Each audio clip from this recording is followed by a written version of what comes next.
são? Quem são vocês? Vocês são aqueles que estão sempre estudando conosco, com as obras de André Luiz, no nosso Espírito da Letra. E então, você já procurou levar isso para mais pessoas?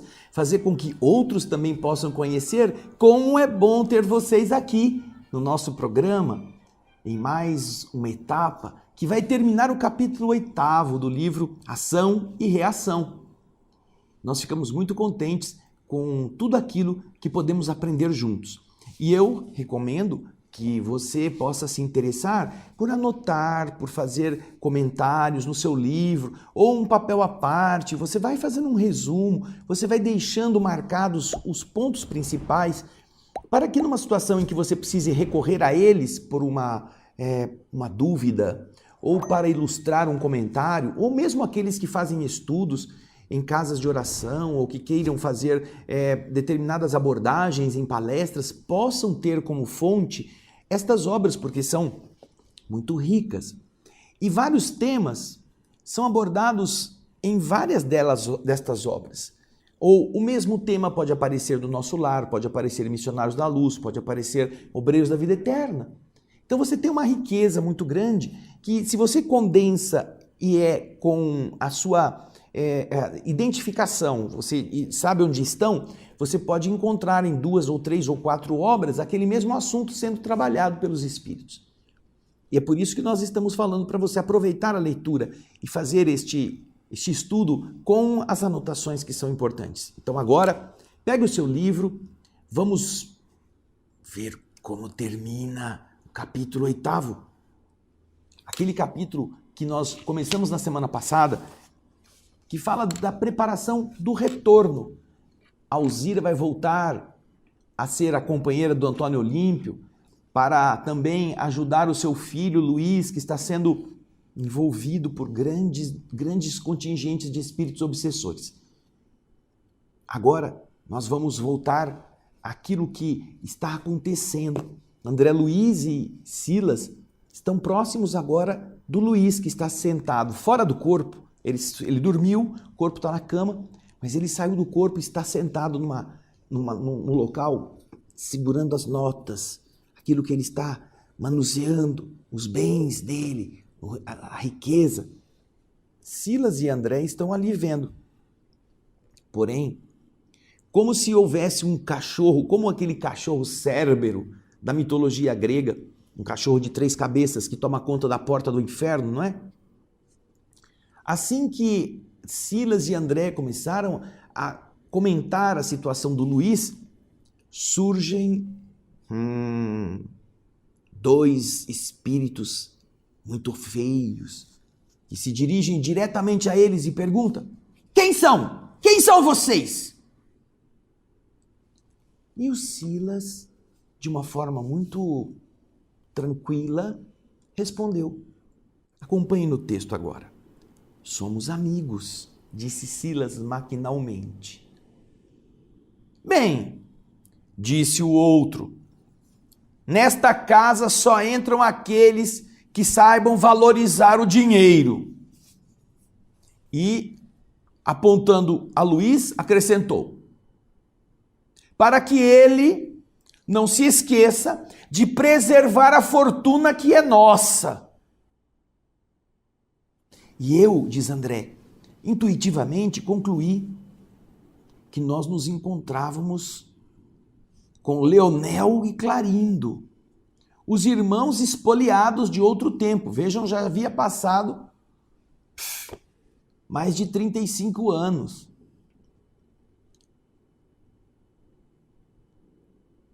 E uma vez que talvez nós devêssemos a eles algum esclarecimento a essa expectativa feroz com que eles nos seguiam os mínimos movimentos, Silas então acrescentou, sim, quem não estimará os bens que lhe pertençam, não é mesmo? E os 2 responderam satisfeitos, muito bem, ainda bem que é assim. Os 2 perseguidores esfregando as mãos, na alegria de quem, supostamente, encontrava mais combustível para a fogueira de vingança a que se entregavam com desvario espantoso. E adquirindo imediata confiança em nós, diante das palavras com que o assistente lhes havia sossegado a inquietação, Clarindo, o mais brutalizado dos dois, passou a contar sua história. Não, nós fomos vítimas de terrível traição e perdemos o corpo aos golpes de um irmão infeliz que nos roubou os bens. E aqui estamos para a vingança justa. Gargalhou de estranha maneira e continuou dizendo: nosso irmão, o maldito, acreditou que a morte lhe apagaria o crime e que nós, os desventurados que sucumbimos às suas mãos, estaríamos reduzidos a pó e cinza. Apossou-se dos nossos haveres, depois de promover um acidente espetacular, no qual fomos por ele assassinados sem compaixão. De que lhe valeu, no entanto, gozar à nossa custa? Se a morte não existe e se os delinquentes, no corpo ou fora dele, estão algemados às consequências das suas ações, do que adiantou? O bandido sofrerá os resultados da infâmia contra nós. E aqui respira o filho dele, cujos menores movimentos governaremos, até que nos restitua a fortuna de que nós somos legítimos senhores. E então, diz André, por um tempo relativamente longo, os dois gastaram o largo repertório de lamentações, reforçando as cores do sinistro painel mental a que eles estavam acostumados.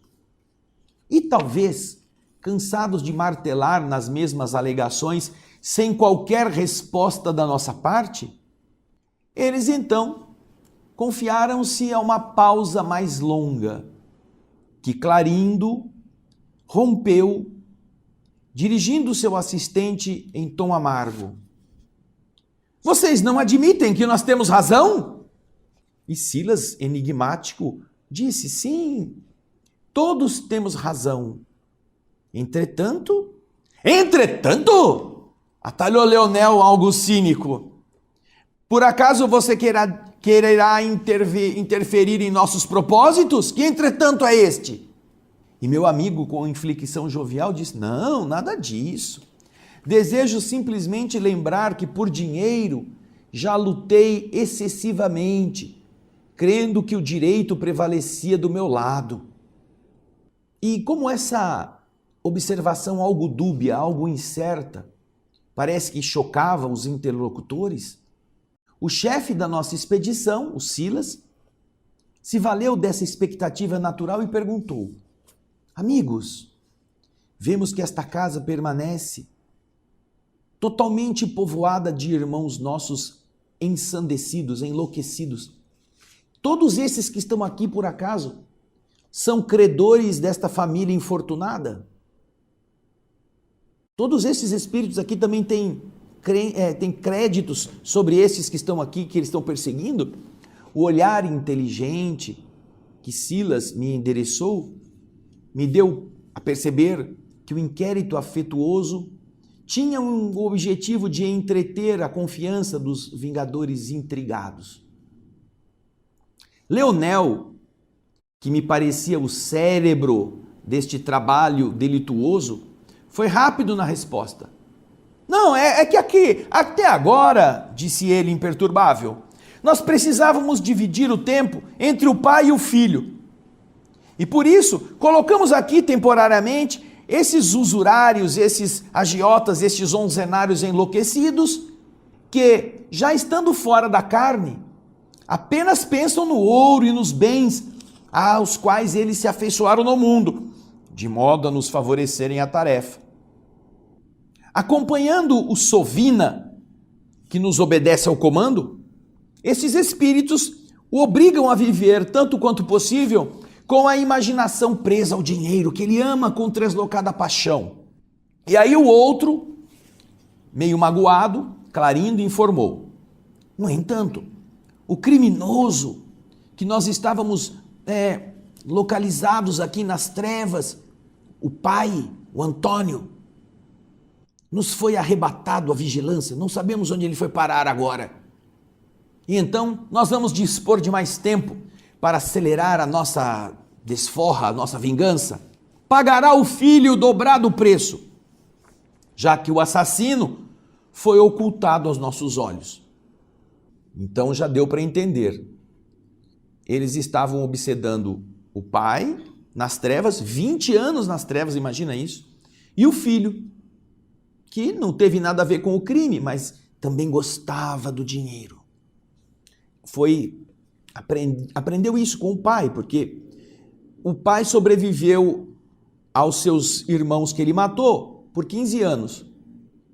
O filho tinha 21, mais ou menos, quando o pai morreu. E o pai certamente transferiu para o filho, através de péssimos exemplos, o apego à matéria, o apego ao dinheiro, e o filho, como um espírito também propenso a isto, desenvolveu-se nesta mesma deficiência. Agora que o pai, nós não podemos mais encontrá-lo, são 20 anos que a gente estava assim martelando para ele nos devolver, fazendo ele sofrer o crime que nos cometeu, agora ele não está mais sob nosso governo. Então, todos esses espíritos que ficavam aqui enquanto nós ficávamos atrás do pai, agora nós vamos ficar todos juntos para o filho pagar em dobro. Olha só, vale a pena? Vale a pena encontrar isto depois da morte? Vale a pena ter este mesmo tipo de acompanhamento? Porque ficamos presos aos patrimônios, às escrituras, aos terrenos, aos imóveis, aos carros, às joias, aos bens materiais ou às pessoas que nós dominávamos. Vale a pena? Vamos ver o que André Luiz continua contando. Vamos lá? Longe de qualquer precipitação ou de qualquer atitude assim apressada na defesa da verdade e do bem, Silas, o assistente, falou calmamente. Olha, o esclarecimento nos faz acreditar que este homem, e apontou para Luiz, que parecia ali fascinado pelos maços de cédulas de uma gaveta lotada, este homem, além do apego doentio à precária riqueza humana, ainda sofre a pressão de outras mentes, alucinadas como a dele, nos enganos da posse material. Neste caso, o doentio desejo de que ele se sente objeto é naturalmente aumentado à sua tensão máxima. E então, Leonel, o mais inteligente, percebendo que Silas havia penetrado o âmago do problema com surpreendente facilidade, explicou entusiasmado. Sim, isso mesmo. Aprendemos, olha o que vem agora, querido telespectador, olha o que ele vai dizer. Você acha que só tem escolinha aqui na Terra? Que só nós aprendemos coisas aqui, que vamos à escola para nos alfabetizar, depois termos o ensino médio, o ensino superior, nos formarmos profissionais de uma ou de outra área? Você acha que é só aqui na Terra? Nós temos até as escolinhas de humor, né? As famosas escolinhas, a escolinha do professor Raimundo, a escolinha do Gugu, a escolinha do Golias, onde a gente vê as bobagens sendo ensinadas. Você acha que só na Terra? Olha o que ele vai dizer agora, o Leonel, o que vai dizer. Sim, aprendemos nas escolas de vingadores que todos possuímos, além dos desejos imediatistas comuns, em qualquer fase da nossa vida, um desejo central ou um tema básico dos interesses mais íntimos. Por isso, além dos pensamentos vulgares, os comuns, que nos aprisionam a experiência rotineira, emitimos com mais frequência os pensamentos que nascem desse desejo central, que nos caracteriza. Pensamentos esses que passam a constituir o reflexo dominante de nossa personalidade. Olha o que o Espírito está falando, hein? O obsessor. Deste modo, é fácil conhecer a natureza de qualquer pessoa, em qualquer plano, através das ocupações e posições em que ela prefira viver. Assim é que a crueldade é o reflexo do criminoso. A cobiça é o reflexo do usurário. A maledicência é o reflexo do caluniador. A gozação, o escárnio é o reflexo do ironista. E a irritação é o reflexo do desequilibrado. Tanto quanto a elevação moral é o reflexo do santo. Então, continua o Espírito. Conhecido o reflexo da criatura, que nós nos propomos retificar ou punir, é assim muito fácil superalimentar essa entidade, essa pessoa com excitações constantes, tornando-lhe mais fortes os impulsos e os quadros que já existem na imaginação, e ainda mais criando outros que vão se superpondo aos que já existem, nutrindo, alimentando desta forma a fixação mental. Com esse objetivo, é suficiente alguma diligência, alguma observação para perceber na convivência da criatura malfazeja que precisamos corrigir, outras entidades, colocar junto dele, que se adaptem ao modo de sentir e ao modo de ser deste que nós queremos perseguir ou punir. Quando nós, por nós mesmos, não possamos, por falta de tempo, criar as telas que nós desejamos, com vistas aos fins visados, por intermédio da determinação hipnótica. Desta maneira, através de semelhantes processos, criamos e mantemos facilmente o delírio psíquico ou a obsessão, que não passa de um estado anormal da mente, subjugada pelo excesso de suas próprias criações a pressionarem o seu campo físico, sensório, infinitamente acrescidas, aumentadas da influência direta ou indireta de outras mentes desencarnadas ou não, atraídas pelo seu próprio reflexo. E sorrindo, Leonel, o inteligente perseguidor, disse sarcástico: cada um é tentado por fora pela tentação que alimenta por dentro, que alimenta em si próprio. Olha só, quem está dando esta aula não é um instrutor espiritual, um ser elevado, uma criatura que vem explicar aos homens ou aos espíritos como se preservar. Não. É um obsessor, é um técnico, que em primeiro lugar fez um curso, a Escola dos Vingadores. Aprendemos na Escola dos Vingadores. Olha só. Existe uma escola, existem grupos nas regiões trevosas que se dedicam a modelar outros espíritos a serem como eles, a explicar como que eles possam controlar através da identificação dos pontos fracos da criatura. Sim, aprendemos nas escolas de vingadores que todos possuímos, além do desejo, aqueles desejos comuns imediatos, em qualquer fase da nossa vida, nós possuímos um desejo central, um tema básico, que são os interesses mais íntimos. Você deve estar pensando sobre isso, não é? Qual é o seu tema básico? Qual é o seu interesse mais íntimo? Onde estamos nós colocando mais as fichas do nosso jogo? É claro, você gosta de passear, você gosta de comer bem, você gosta de ter roupas disso ou daquele tipo, você gosta de se enfeitar. Tudo bem, você assistiu isso na TV, você está imitando alguém. Esse é um desejo comum. Porém, qual é o desejo central? O seu tema íntimo. Já percebeu? Porque é aí que eles vão atuar sobre você, sobre nós, sobre todos nós. Vamos voltar lá no slide. Nós, por isso, com esse tema básico, além dos nossos pensamentos comuns que nos prendem na experiência rotineira, Nós emitimos com mais frequência, os pensamentos que nascem desse desejo central que nos caracteriza, que marca quem nós somos. Pensamentos que se constituem, então, o reflexo dominante da nossa personalidade.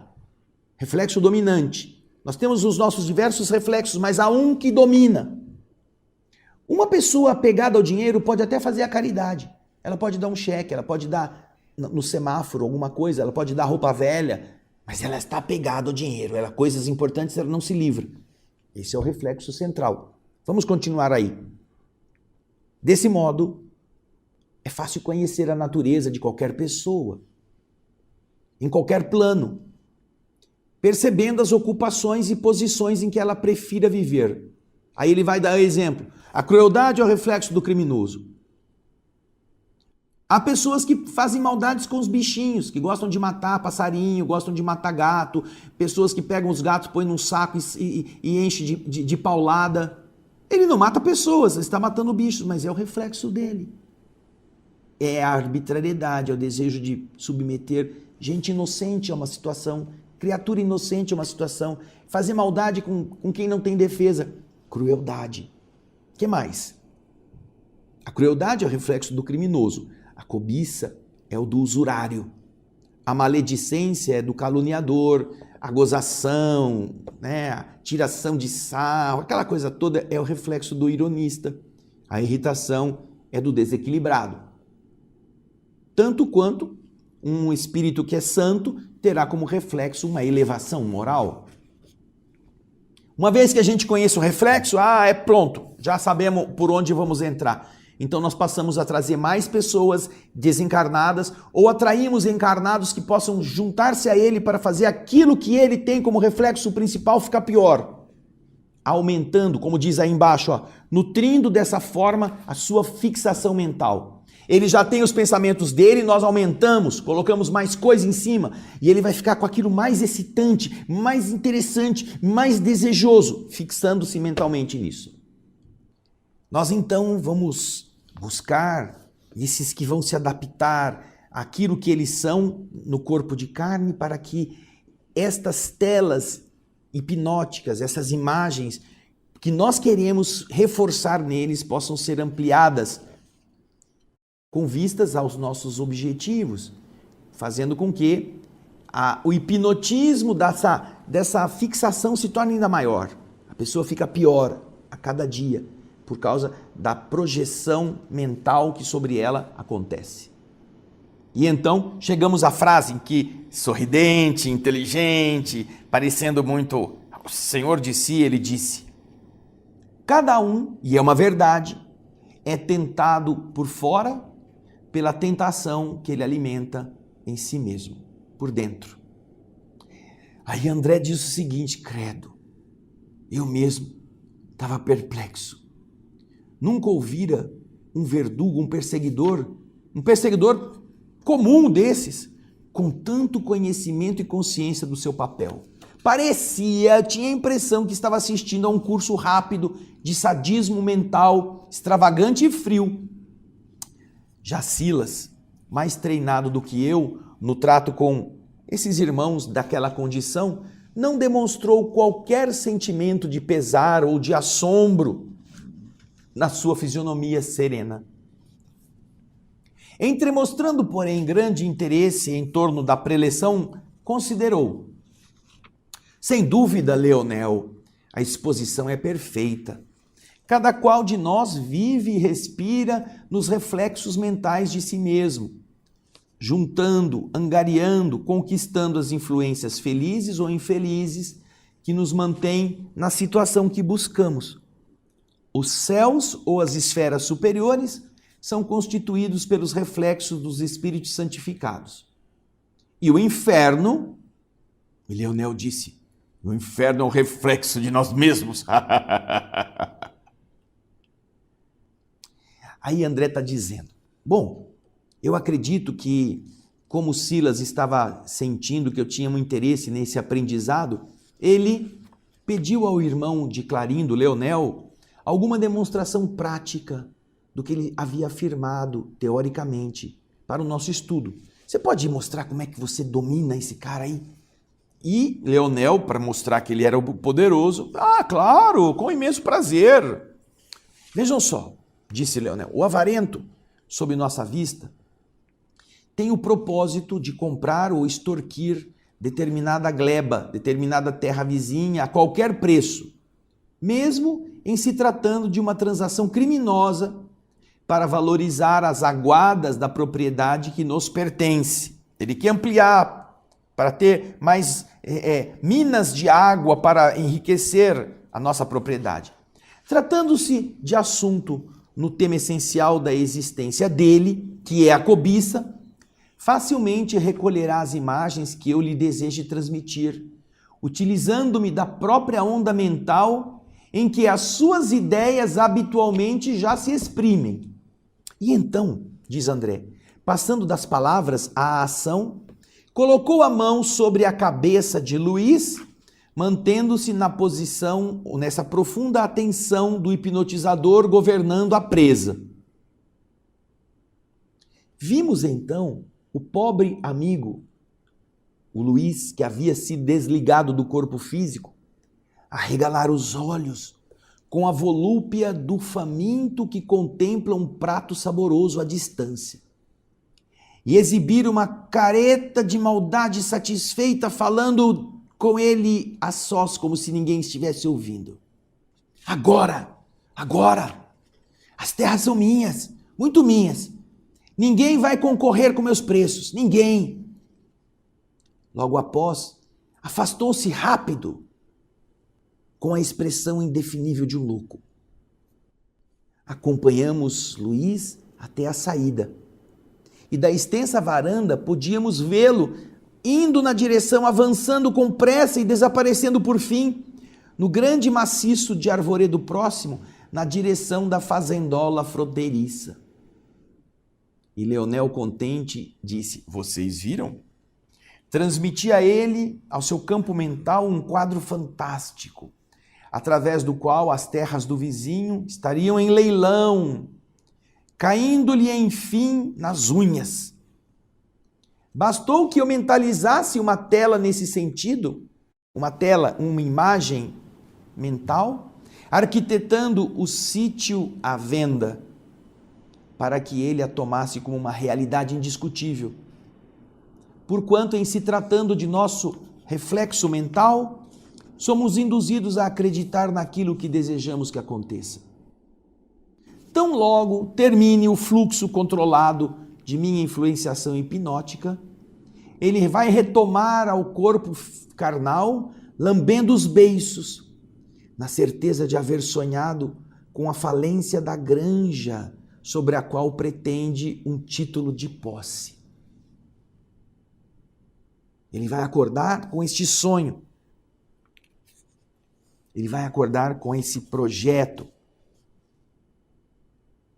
E vai achar que foi um sonho profético. A granja vai falir e eu vou comprar na bacia das almas.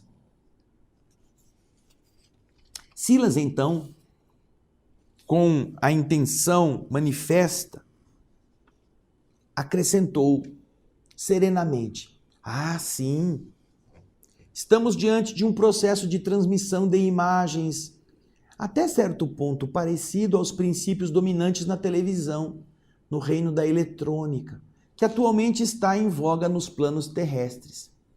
Sabemos que cada um de nós é um centro, um fulcro, gerando vida, com qualidades específicas de emissão e recepção. O campo mental do hipnotizador, que cria no mundo da própria imaginação as formas pensamento que deseja exteriorizar, é algo semelhante à câmara da imagem do transmissor comum, tanto quanto esse dispositivo é semelhante, é idêntico em seus valores à câmara escura da máquina fotográfica. Plasmando a imagem da qual se propõe extrair o melhor efeito, projeta-a sobre o campo mental do hipnotizado, que então se comporta à maneira do mosaico da televisão, ou a maneira do filme sensível do serviço fotográfico. Não ignoramos que na transmissão de imagens à distância, aquele mosaico, aqueles pixels, recolhendo os quadros que a câmera está explorando, ele se comporta como um espelho que fica sensibilizado, convertendo os traços luminosos em impulsos elétricos e projetando-os sobre o aparelho que vai recebê-los então através de antenas especiais, reconstituindo com eles as imagens pelos chamados sinais de vídeo e recompondo dessa forma as cenas televisadas na face do receptor comum. No problema em estudo, você, Leonel, criou os quadros que se propõe transmitir ao pensamento de Luiz e, usando as forças positivas da vontade, coloriu-os, deu as cores com os seus recursos de concentração na sua própria mente, que funcionou como câmara de imagem. A sua mente, Leonel, funcionou como a câmara de imagem. Aproveitando a energia mental, muito mais poderosa que a força eletrônica, você projetou estas imagens como um legítimo hipnotizador sobre o campo mental de Luiz, que funcionou como um mosaico, transformando as impressões de mente a mente, não é? Transformando as impressões recebidas em impulsos magnéticos que reconstruíram as formas pensamento que você plasmou nos centros cerebrais, por intermédio dos nervos que desempenham o papel das antenas específicas.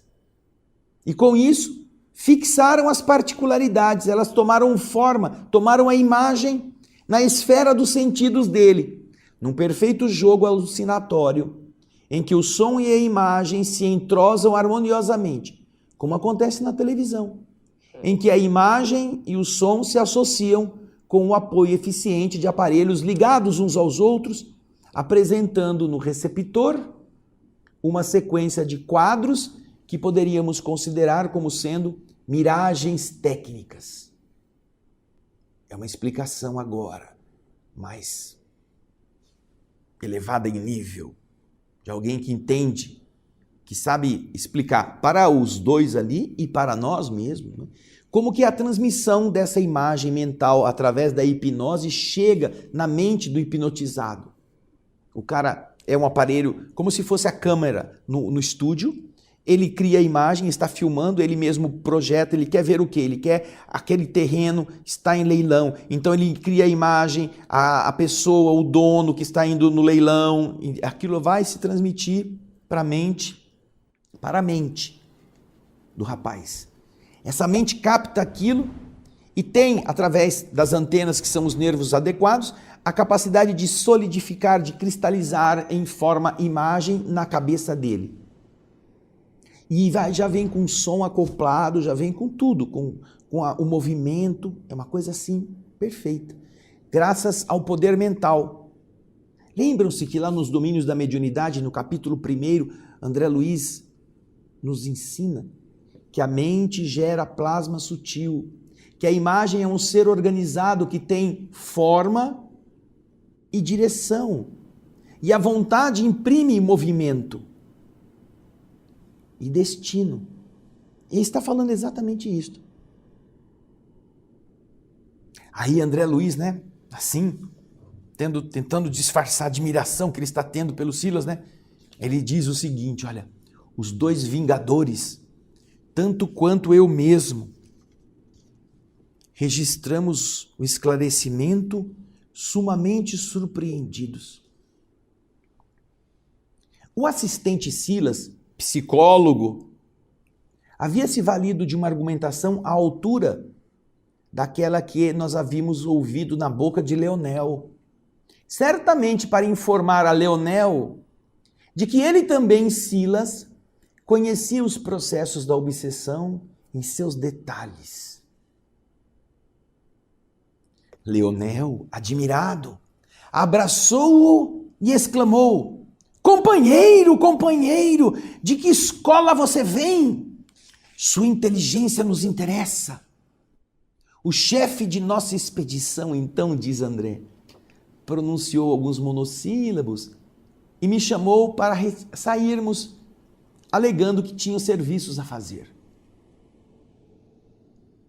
Os dois irmãos, acostumados à rebeldia, olharam-se assim com um estranho olhar, como a dizerem entre si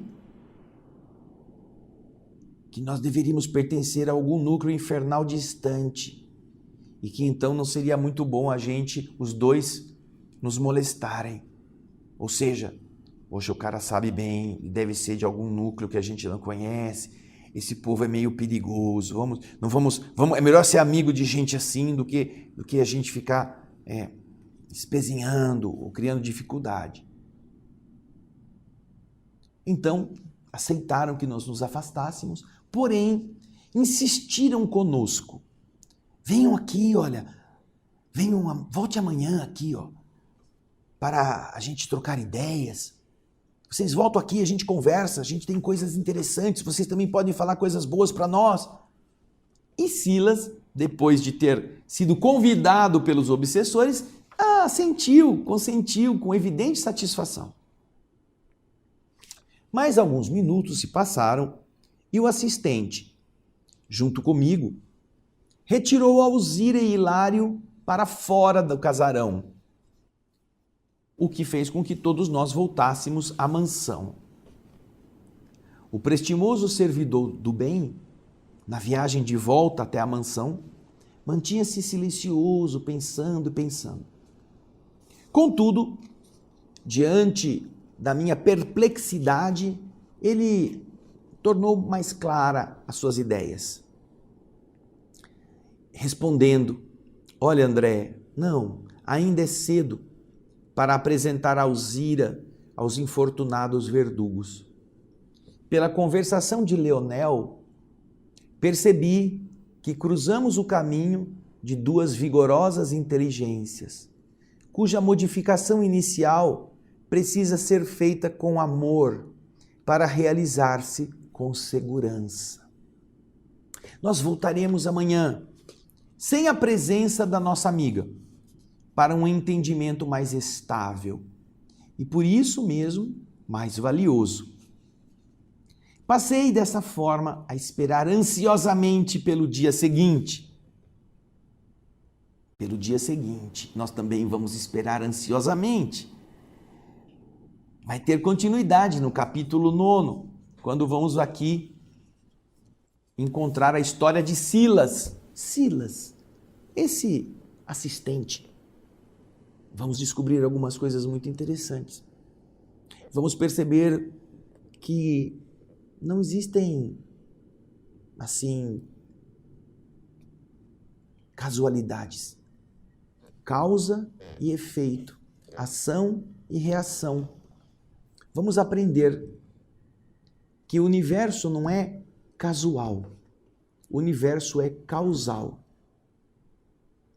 E este capítulo que hoje terminamos já nos dá a entrever como as entidades que estão do outro lado, não é porque são pouco elevadas que elas são tolas, que elas não são preparadas. Existem livros muito interessantes que falam dos processos obsessivos.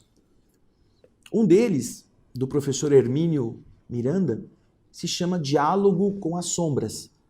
Neste livro, o professor conta diversas experiências que ao longo de várias décadas ele teve nos processos de diálogo. Não é esclarecimento, é diálogo com entidades de teores inferiores de vários níveis. E você vai encontrar que neste livro, sem desprezarmos muitos outros que são também muito ricos, o professor Hermínio Miranda qualifica determinados tipos de espíritos. Tem um espírito embrutecido, violento, tem um espírito que é o que vai fazer um trabalho de análise do campo. Eles não são violentos, eles são astutos, eles apenas são organizadores. Eles veem a ideia central da pessoa para informar aqueles que são os chefes do processo obsessivo aonde atuar. Eles filmam, eles gravam como a pessoa é e passam nessas escolas de vingadores, como você viu aí. Tudo isto nós vamos encontrar bem explicado nesta obra que citei aqui. Mas nós estamos vendo como esses espíritos são espíritos inteligentes, apesar de não terem ainda o desenvolvimento moral adequado. Como também nos explica o Livro dos Espíritos. Lá na Lei de Progresso do Livro dos Espíritos, você vai ver que primeiro é preciso que aconteça o progresso intelectual, para que depois venha o progresso moral. Porém, o progresso moral não segue imediatamente o progresso intelectual. E existem indivíduos e povos que, às vezes, progredindo intelectualmente, se tornam mais cruéis do que antes, por não terem ainda a maturidade do progresso moral. Porém, vão desenvolver, vão chegar a um entendimento melhor das leis do universo. Vamos pensar sobre nós como indivíduos que estamos vulneráveis a esse tipo de ação. Analise suas ideias centrais. Vejam se elas são ideias boas. Não estamos falando de santidade. Estamos falando de coisas boas, de sentimentos bons. Você é melindrável, você fica ofendido por tolice. Esse é um dos deslizes que essas entidades utilizam para chegar aonde nós somos. Então você fica chateado com alguém que não te considerou, com alguém que não falou o seu nome, com alguém que não deixou um lugar reservado para você. Você se ofende, aí os espíritos penetram e fazem de gato e sapato do indivíduo. E ele fica com aquilo remoendo, com aquele raiva, aquele ódio, não vou mais falar com essa pessoa, fingido. Pense nisso. Nós esperamos que você possa ter desfrutado deste capítulo 8º e você entendeu como foi bom termos dividido em duas partes, para tratarmos com mais consistência de cada uma delas. Prepare-se para a história de Silas no capítulo 9, na semana que vem. Dê o seu joinha, compartilhe, inscreva-se no nosso canal, mande para os seus amigos, porque isso daqui, se a pessoa sabe o que está aqui, ela se preserva, se protege, ela muda, se ela tiver boa vontade. E você pode ser um agente do bem para isso. Muito obrigado pelo seu carinho, esperamos você no nosso próximo programa O Espírito da Letra e muita paz.